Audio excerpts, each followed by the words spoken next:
दीवानी तोर बर मोर माया, लगे रही रे दीवानी तोर बर मोर माया। तोर सुरता मा डूबे रही थे मोर ये हिया, तोर सुरता मा डूबे रही थे मोर ये हिया। तोर बिना सुना लागे मोर जिंदगी के रद्दा, तोर बिना सुना लागे मोर जिंदगी के रद्दा। तोर माया के रंग मा रंग गे वाय मो दुनिया, तोर माया हवाय वा मोरे दुनिया।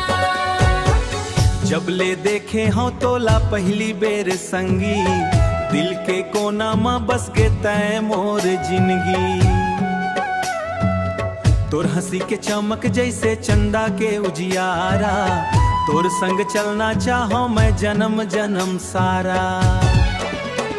लगे रही थे दीवानी तोर बर मोर माया, तोर नाव जप थे मोर दिल हर घड़ी सदा। तोर नाव जप थे मोर दिल हर घड़ी सदा, तोर नाव जप थे मोर दिल हर घड़ी सदा।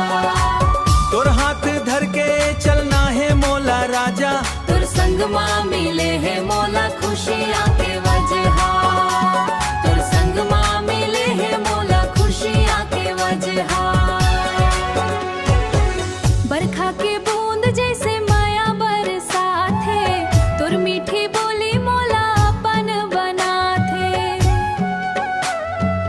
दुनिया चाहे कुछ कहे मोर दिल जाथे, तोर बिना मोर सांस घलो अधूरा मान थे। ओ संगी तोर माया के जादू छागे,